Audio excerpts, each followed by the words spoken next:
하소서. 그 웃음 빛과 사랑이 언제나 넘치옵니다.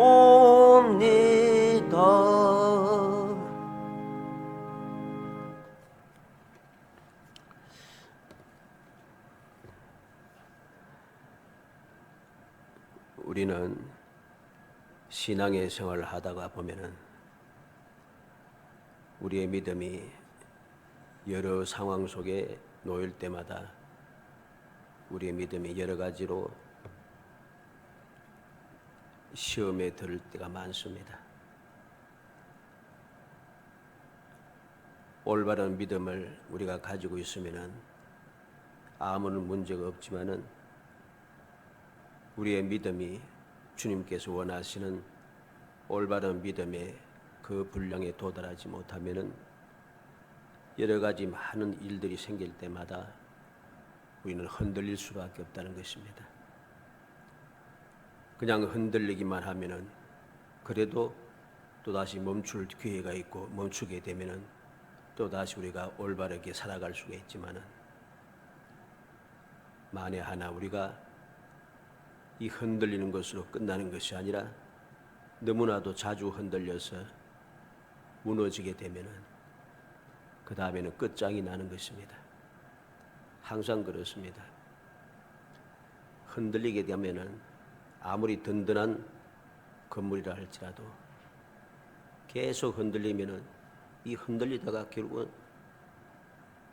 그 든든한 건물도 무너지게 되어 있습니다. 아무리 든든한 나무라도 계속해서 흔들리다 보면은 그 나무가 부러지기도 하고 뿌리가 뽑히기도 하고 해서 죽게 됩니다.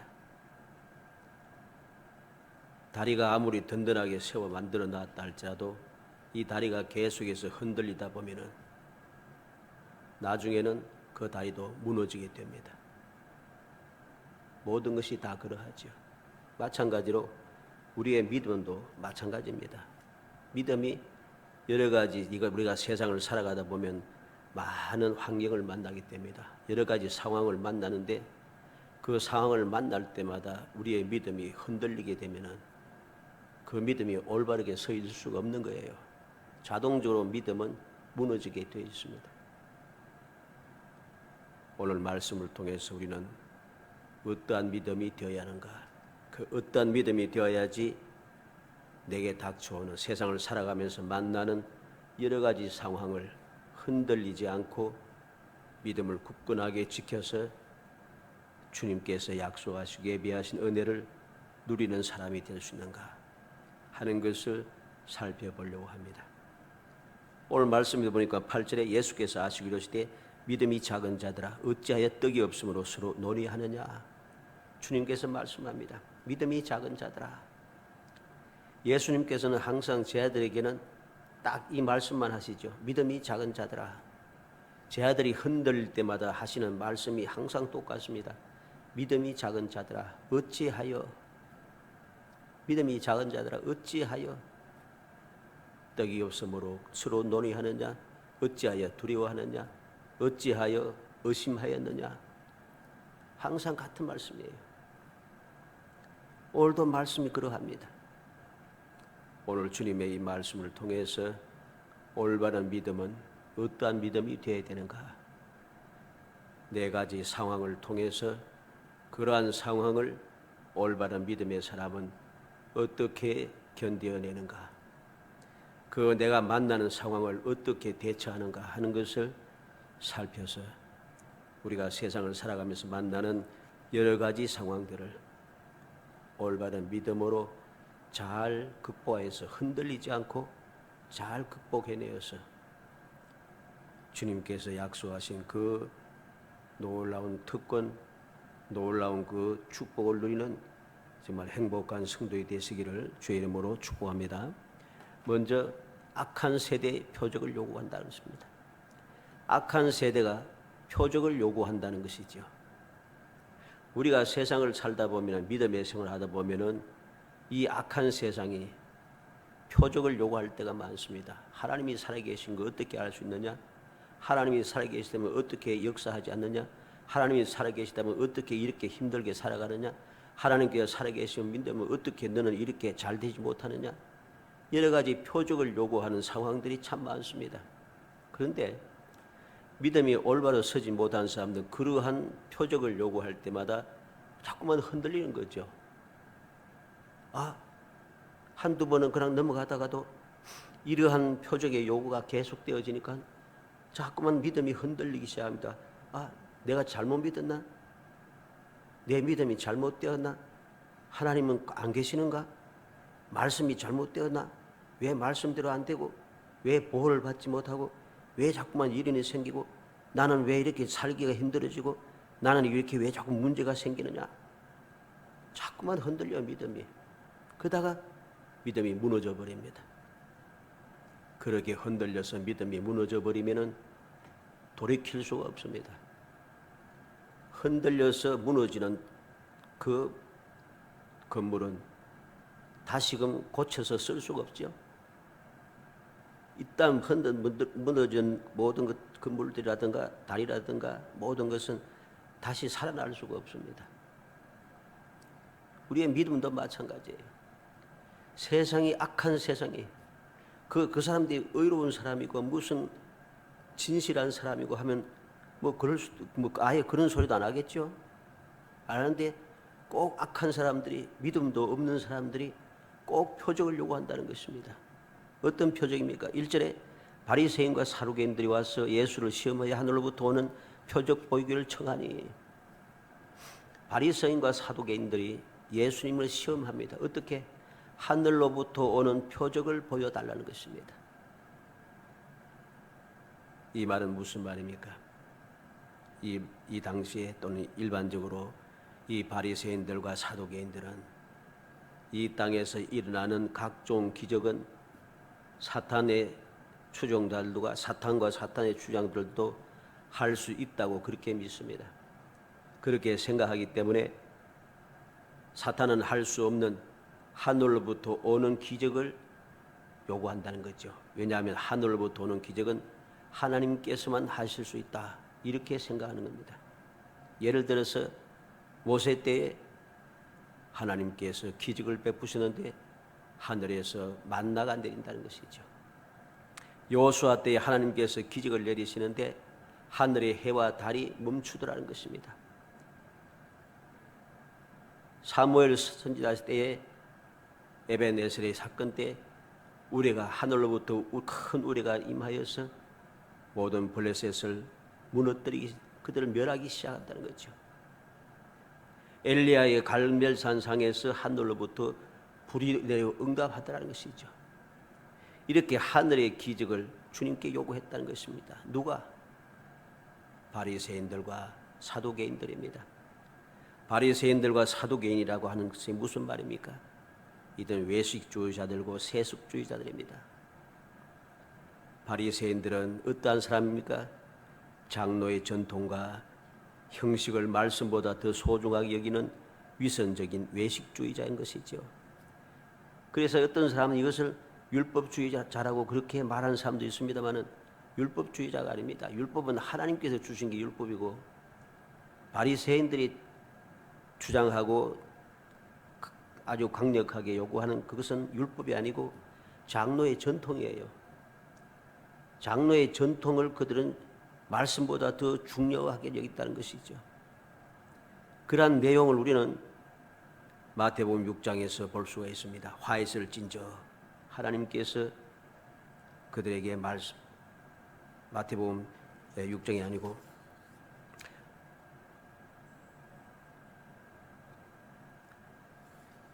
하나님 주님께서 그들에게 화에서를 찐저 하는 그러한 저주의 말씀을 그들에게 말씀하셨죠.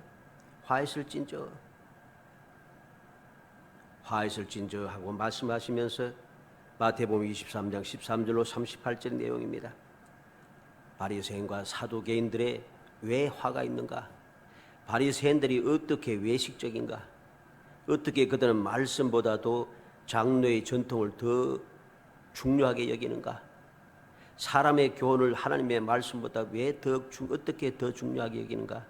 하는 내용을 자세하게 설명해 놓았습니다. 우리는 기억해야 되겠습니다. 항상 명심해야 됩니다. 바리새인들처럼 하나님의 말씀이 아니라 장로의 전통과 그들의 그 형식을 말씀보다 더 중요하게 여겨서 위선적이고 외식주의적인 그러한 사람들의 교훈을 따르는 사람이 되어서는 안 됩니다. 그런 교훈을 따르는 사람의 믿음은 올바른 믿음이 아닙니다. 올바른 믿음이 될 수가 없는 것이죠. 그리고 사두개인들은 어떠한 존재입니까? 사두개인들은 모세 오경만 인정합니다. 성경 말씀 중에 신구약, 구약 성경 중에도 모세 오경만 그들은 하나님의 말씀이라고 인정하고 다른 것은 인정하지 않습니다. 하나님의 구속사, 천사, 사탄, 부활, 천국을 그들은 인정하지 않는 것이죠. 그러한 그들은 현실주의자고 인본주의자고 자유주의자며 세속주의자입니다. 그래서 마태복음 22장 23절에 보면 부활이 없다 하는 사두개인들이 그날 예수께 와서 물어 이르되, 사두개인들은 부활이 없다고 해요. 사도행전 23장 8절에는 이런 사두개인은 부활도 없고 천사도 없고 영도 없다 하고 바리새인들은 다 있다 함이라. 사두개인들은 부활도 없고 천사도 없고 영도 없다 합니다. 천국도 없다 합니다. 그래서 이 세상이 끝이라는 소리입니다. 그래서 세속주의입니다. 이 세상이 중심으로 살아간다는 것이죠. 그러다 보니 이들은 어떠합니까? 하나님의 말씀대로 살 필요가 없는 것입니다. 왜? 이 세상에서 잘 살기는 데는 하나님의 말씀대로 안 살아도 됩니다. 얼마든지 불의와 불법을 행하면서 이 세상에서 내가 많은 권리를 가지고서 많은 것을 유리하게 또는 풍요롭게 살아갈 수 있다는 것입니다. 내 하고 싶은 대로 할 수 있다는 것입니다. 그래서 예수님께서 성전에 들어가 성전을 정결케 하신 역사가 두 번 나타나는데 거기에 어떤 일이 있습니까? 성전 내에서 장사하는 사람들이 많고 돈 바꿔주는 사람들이 많다는 것이죠. 왜 그렇게 많은가?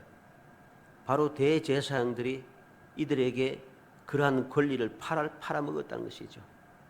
그래서 대제사장에게 돈을 주고서는 성전 안에서 장사하는 권리를 받아가지고서는 성전 안에서 장사를 시작하게 되니까 성전 안에 각종 장사꾼들이 가득 차게 되는 것이죠.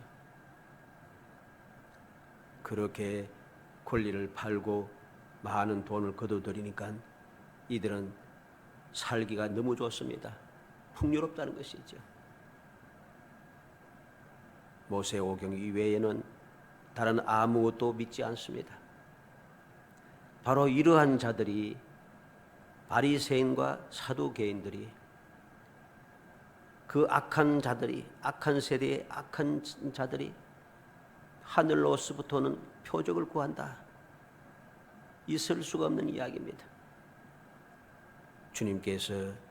그래서 주님께서 뭐라고 말씀하십니까? 2절로 4절에 예수께서 대답하여 이르시되 너희가 저녁에 하늘이 붉으면 날이 좋겠다 하고 아침에 하늘이 붉고 흐리면 오늘은 날이 굳겠다 하나니 너희가 날씨는 분별할 줄 알면서 시대의 표적은 분별할 수 없느냐? 악하고 음란한 세대가 표적을 구하나 요나의 표적 밖에는 보여줄 표적이 없느니라 하시고 그들을 떠나가시니라. 예수님께서는 외식자들과 세속주의자들이 표적을 구하지만은 그들이 표적을 구할 필요도 없이 하나님께서 창조하신 이 세상에는 하늘로부터 오는 표적은 너무나도 가득 차 있습니다. 표적을 구하지만 당연히 알 수 있는데도 이들은 어리석고 눈이 가려져서 잘못된 믿음, 하나님의 말씀은 뒷전이고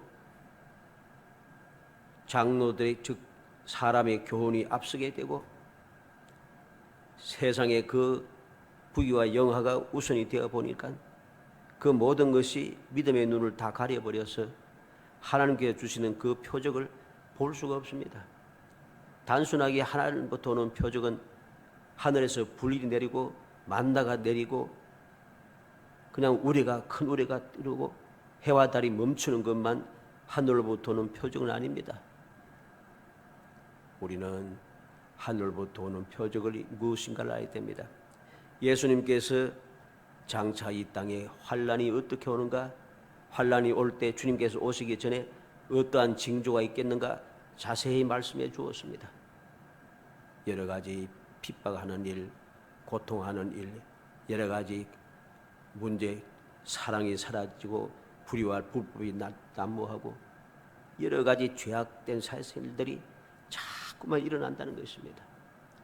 하늘이 흔들리고 땅인도 흔들리고 바다도 더러워지고 사람들이 사는 곳에 여러 가지 재앙이 자꾸만 나타난다는 것이죠. 그럴 때에 주님께서 오실 때가 가까워 온다는 표징이라는 것입니다. 그게 표적이라는 것입니다. 표적이 그렇게 많은데 이들은 표적을 볼 수도 없으니까 주님께 와서 하늘로부터는 표적을 그들은 구하고 있는 것이죠. 가려져서 눈이 가려져서 보아도 깨닫지 못하는 이 사실을 예수님께서는 지적하신 겁니다. 그리고 지적하시면서 그들에게 무슨 표적을 말씀합니까? 요나의 표적을 말씀합니다. 요나의 표적밖에는 보여줄 것이 없다.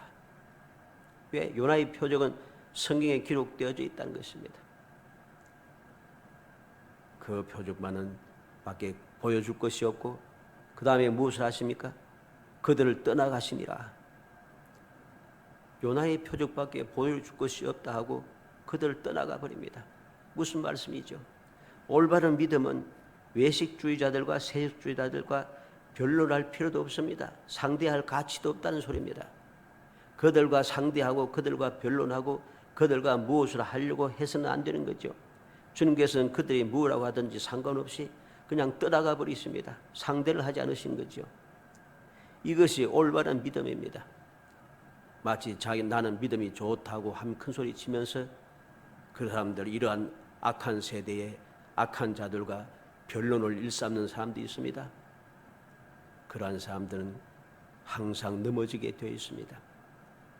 그 믿음이 흔들리게 되어 있고 결국은 그렇게 변론하기를 좋아하고 자기가 믿음이 좋고 하나님의 말씀에 대한 지식이 뛰어나다고 생각하면서 교만하게 행동하는 그들은 대체적으로 보면 다 실족하게 됩니다. 왜? 처음에는 큰 소리 치다가 자꾸만 이야기를 하다 보면은 나도 모르게 그들에게 휩쓸리게 되어 있어요. 이러한 사도개인들과 바리새인들, 세속주의자들, 외식주의자들의 지식은, 알고 있는 그 지식은 일반 사람들이 감당이 불감당입니다. 오늘날 세상 사람들이 그 모든 지식을 한번 생각해 봐요. 우리가 따라갈 수가 없어요. 그러한 세상의 지식을 가지고 무엇인가 변론해서 증명하려고 하면 안 되는 것입니다. 믿음은 그렇게 증명하는 것이 아니라, 사람들과 대화를 나누어서 증명하는 것이 아니라, 믿음은 하나님의 말씀을, 구원의 은총을 믿고 감사함으로 하나님을 바라보는 생활, 즉 주님 가신 길을 따라가는 그러한 신앙생활을 함으로 증명이 되는 것입니다.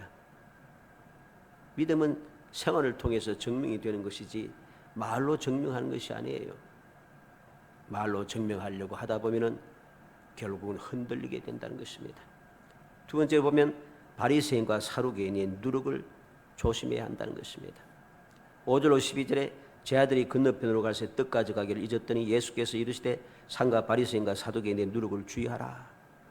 예수님께서 바리새인과 사두개인들의 누룩을 주의하라 하십니다. 그런데 제 아들이 뭐라고 합니까? 떡을 가져오지 아니하였다. 예수님께서는 바리새인과 사두개인들의 누룩을 주의하라고 하는데 난데없이 떡이 없다. 그들은 그렇게 이야기합니다. 그래서 예수님께로부터 책망을 듣지 않습니까? 믿음이 작은 자들 어찌하여 떡이 없으므로 서로 논의하느냐? 아직도 깨닫지 못하느냐? 떡 5개로 5,000명을 먹이고 죽은 것이 몇 바구니며 떡 7개로 4,000명을 먹여 죽은 것이 몇 강줄이 있는지 기억하지 못하느냐? 왜 기억하지 못하느냐? 누룩을 조심하라 하는데 왜 떡 이야기가 나오느냐는 것이죠. 떡 때문에 고민하고 근심 걱정할 필요가 전혀 없는 것입니다. 왜? 오병이어의 역사와 칠병이의 역사가 나타나고 있다는 것이죠. 그것을 체험했다는 것입니다. 그리고 주님께서 분명히 말씀합니다. 어찌 내 말한 것이 떡에 관함이 아닌 줄 깨닫지 못하느냐. 오직 바리새인과 사두개인들의 누룩을 취하라. 이렇게 주님께로부터 책망을 듣고 깨우침을 받았고 나서야 비로소 12절에 그제서야 제 아들이 떡의 누룩이 아니요 바리새인과 사두개인들의 교훈을 삼가라고 말씀하신 줄을 깨달으니라. 먹고 마시고 입고 사는 것은 걱정할 것이 없는 것입니다. 왜? 약속이 있기 때문이죠. 마태복음 6장 31절로 33절에 그러므로 염려하여 이르기를 무엇을 먹을까 무엇을 마실까 무엇을 입을까 하지 말라. 이는 다 이방인들이 구하는 것이라. 너희 하늘 아버지께서 이 모든 것이 너희에게 있어야 할 줄을 아시느니라. 그런즉 너희는 먼저 그의 나라와 그의 의를 구하라. 그리하면 이 모든 것을 너희에게 더하시리라. 주님께서는 공중의 새를 보라 들의 백합화를 보라 하시며 제 아들에게 모든 몰려와서 주의 말씀을 듣는 자들에게 확실하게 가르쳐 줍니다. 제자들은 가져오지 못한 떡에 관심을 두고 보니까, 다시 말해서 세상 일에 육신의 일에 관심을 두게 있으니까 주님께서 말씀하시는 것을 듣고 깨닫지를 못하는 거예요. 주님의 능력을 잊어버린 것이죠. 주님께서 무슨 말씀하시는지 이해하지를 못하는 것입니다. 그러니까 엉뚱한 소리를 하게 됩니다. 주님께서는 바리새인과 사두개인의 누룩을 말씀하셨던 것이죠. 그래서 주님께서는 앞서 우리가 말씀을 보았듯이 떡 5개와 떡 5개와 7개로 5,000명과 4,000명이고 먹고 남은 것이 얼마나 되더냐 상기시켜 줍니다. 기억하라고 하십니다. 그리고 다시 바리새인과 사두개인의 누룩을 주의하라 하시고 비로소 제 아들은 떡의 누룩이 아니라 교훈임을 깨달았다고 말씀을 우리에게 들려주고 있습니다. 이들의 교훈이 무엇인가? 이들의 누룩이 무엇인가? 우리는 마태복음 23장 13절에서 38절의 말씀을 통해서 그 내용을 한번 우리가 살펴봐야 됩니다. 집에 가셔서 한번 꼭 읽어보시기 바랍니다. 주님께서 화 있을진저 하시면서 서기관과 바리새인들을 책망하신 것을 우리는 보게 됩니다. 올바른 믿음은 외식주의자들과 세속주의자들의 교훈을 주의해야 합니다. 조심해야 하는 것이죠. 이게 올바른 믿음입니다. 주님께서 우리에게 원하시는 믿음은 외식주의자와 세속주의자, 즉 바리새인들과 사두개인들의 교훈을 따라서는 안 된다는 것입니다. 사두개인들과 바리새인들의 교훈을 따르게 되면은 그 믿음은 올바른 믿음이 되지 못해요.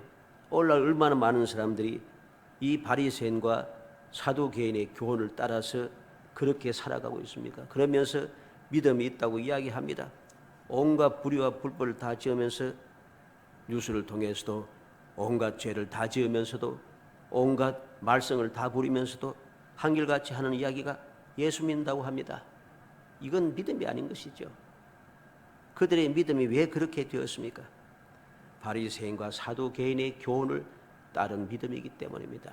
하나님의 말씀을 따르는 교훈이 믿음이 아니고 사두개인과 바리새인의 교훈, 외식주의자와 세속주의자들의 교훈을 따르는 믿음이기 때문에 그 믿음은 거짓된 믿음이고 거짓된 믿음을 가지고 있으니까 온갖 불의와 불법을 행하고 온갖 죄를 다 지으면서도 뻔뻔하게 살아간다는 것입니다. 우리는 반드시 명심해야 됩니다. 주님께서 우리에게 원하시는 믿음이 무엇인가를 알아야 됩니다. 세 번째 믿음은 어떠한 믿음입니까? 올바른 신앙의 고백과 든든한 교회를 우리에게 가르쳐 줍니다. 13절로 15절에 예수께서 빌립보 가이사랴 지방에 이르러 제 아들에게 물어 이르시되 사람들이 인자를 누구라 하느냐? 이르되 들으는 세례 요한, 들으는 엘리야, 어떤 이는 예레미야나 선지자 중에 하나라 하나이다. 이르되 너희는 나를 누구라 하느냐? 16절에 보면 시몬 베드로가 대답하여 이르되 주는 그리스도시요 살아계신 하나님의 아들이시니이다. 그랬더니 주님께서 칭찬하시며 말씀하십니다. 17절로 19절에 예수께서 대답하여 이르시되 바요나 시몬아 내가 복이 있도다. 이를 내게 알게 하니는 혈육이 아니요 하늘에 계신 내 아버지시니라. 또 내가 내게 이르노니 너는 베드로라. 내가 이 반석에 내 교회를 세우리니 음부의 권세가 이기지 못하리라. 내가 천국 열쇠를 내게 주리니 내가 땅에서 무엇인지 매면 하늘에서도 매일 것이요 내가 땅에서 무엇인지 풀면 하늘에서도 풀리라 하시고 그랬습니다. 올바른 믿음은 무엇인가? 올바른 믿음 위에 믿음의 고백 위에 교회를 세워야만이 음부의 권세가 이기지 못하는 승리하는 교회가 되고 올바른 믿음의 고백 위에 세워진 그 교회, 그 믿음의 사람들만이 천국의 열쇠를 가질 수 있다는 사실을 우리는 알아야 됩니다. 올바른 믿음을 가지지 않고 바리새인과 사두개인들의 교훈을 따르는 믿음, 거짓된 믿음, 외식적인 믿음, 세속적인 믿음을 가지고서 내가 교회를 세우면 그 교회가 음부의 권세를 이기지 못합니다. 천국의 열쇠를 가질 수 저 권세를 가지고 있을 수 없습니다. 우리는 항상 명심해야 되겠죠. 우리는 주님께서 왜 이 말씀을 하셨는가를 다시 한번 생각하겠습니다. 우리의 믿음은 올바른 신앙의 고백을 하는 믿음, 음부의 권세를 이기는 믿음, 천국의 열쇠를 주님께로부터 받는 권세를 받는 믿음, 그러한 믿음이 되도록 해야 한다는 소리입니다. 마지막으로 어떤 믿음이 필요합니까? 고난과 죽음과 부활에 대한 믿음을 우리가 가져야 되는 것입니다. 21절로 23절에 이때로부터 예수 그리스도께서 자기가 예루살렘에 올라가 장로들과 제사장들과 서기관들에게 많은 고난을 받고 죽임을 당하고 제3일에 살아나야 할 것을 제자들에게 비로소 나타내시니 베드로가 예수를 붙들고 항변하여 이르되 주여 그리 마옵소서 이 일이 결코 주께 미치지 아니하리이다. 예수께서 돌이키시며 베드로에게 이르시되 사탄아 내 뒤로 물러가라. 너는 나를 넘어지게 하는 자로다. 내가 하나님의 일을 생각지 아니하고 도리어 사람의 일을 생각하는도다 하시고 있습니다. 24절 25절에는 이에 예수께서 제자들에게 이르시되 누구든지 나를 따라오려거든 자기를 부인하고 자기 십자가를 지고 나를 따를 것이니라. 누구든지 제 목숨을 구원하고자 하면 잃을 것이요 누구든지 나를 위해 제 목숨을 잃으면 찾으리라 말씀하셨습니다.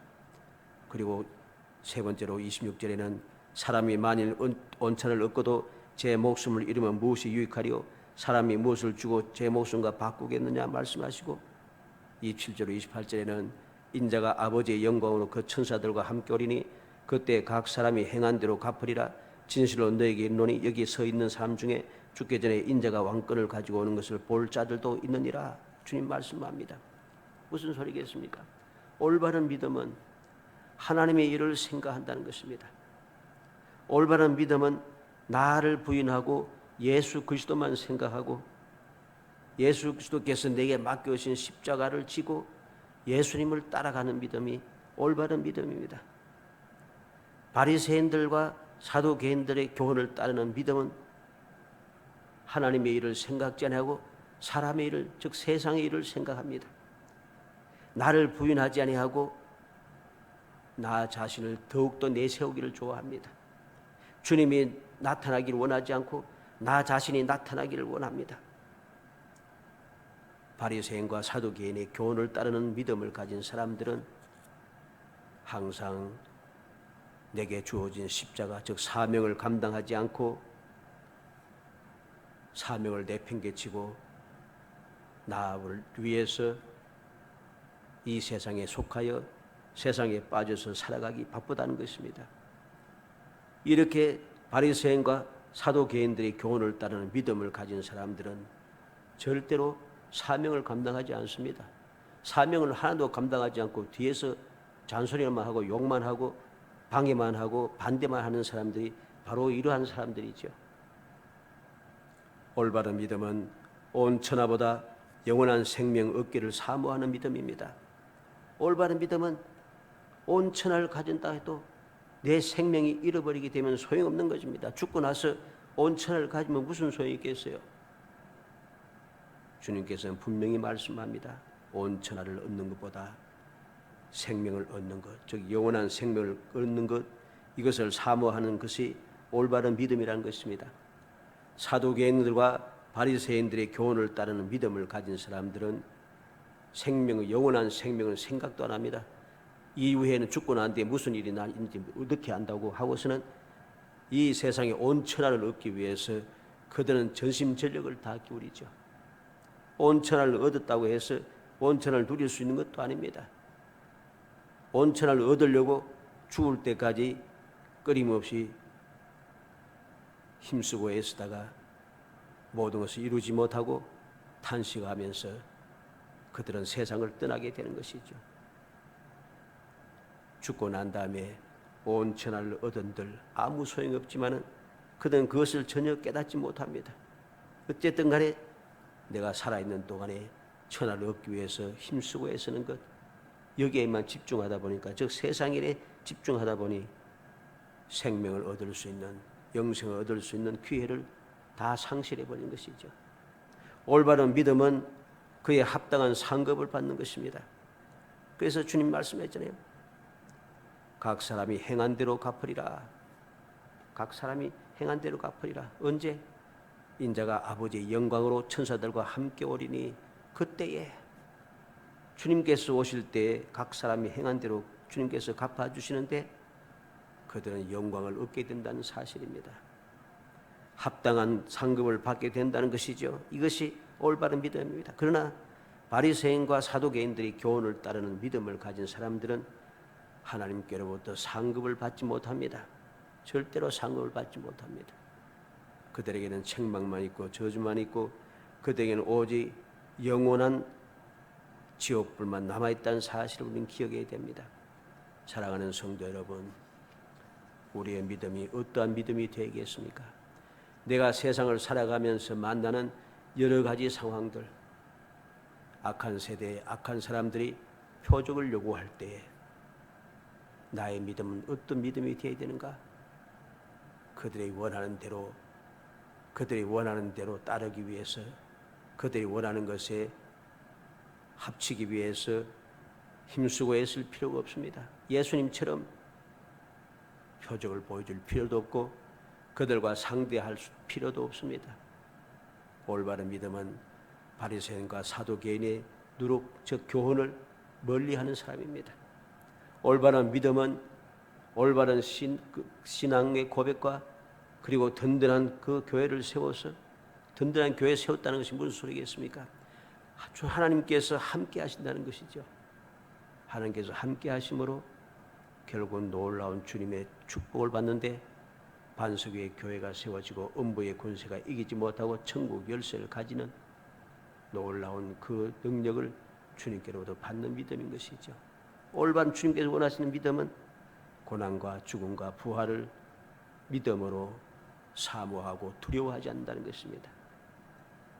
우리 모든 성도들이 바로 주님께서 원하시는 이 올바른 믿음을 간직하여서 어떤 상황을 만나든지 믿음이 흔들리지 않고 믿음을 굳건하게 세워서 주님이 약속하신 그 놀라운 능력, 놀라운 은혜, 놀라운 축복, 놀라운 행복을 마음껏 누리며 살아가고 주님 예배해 두신 그 귀한 기적을 세상 사람들이 그렇게 원하던 하늘의 표적을 마음껏 체험하면서 그 표적 가운데 주님의 영광을 드러내고 우리의 삶을 더욱 기쁘고 즐겁게 만들어가는 행복한 신앙생활 하시기를 주의 이름으로 축복합니다. 은혜 감사합니다. 사랑하여 주셔서 택하여 주시고 택한 저희들 하여금 주님의 은혜를 사모하게 하시고 주님의 약속의 말씀을 굳게 믿게 하시며 주님께서 말씀하신 올바른 믿음이 무엇인가를 마음에 새기게 하심을 감사하고 감사합니다. 올바른 믿음을 주옵소서. 악한 세대, 악한 사람들과 함께 그들에게 아버지 부응하기 위해서 힘쓰고 애쓰는 자가 아니라 그들과 상관하지 않고 그들 떠나가는 주님과 동행하는 거룩한 신앙생활만 할 수 있도록 도와주시기 원합니다. 주님께서 인정하시는 믿음, 주님께서 즐거워하시고 베풀어 주신 놀라운 축복에 받아 누리는 그러한 믿음을 가지고 항상 저희들이 살아가서 어떤 상황을 맞든지 우리의 믿음이 흔들리지 않고 굳건하게 믿음이 든든히 서서 더욱더 근세 있는 삶, 더욱더 능력 있는 삶, 더욱더 하나님을 영화롭게 하는 삶, 더욱더 많은 열매와 놀라운 기적을 체험하는 아름다운 신앙생활이 될 수 있도록 성령께서 도와주시옵소서. 예수님의 이름으로 기도하옵나이다. 아멘. 400장 찬송합니다.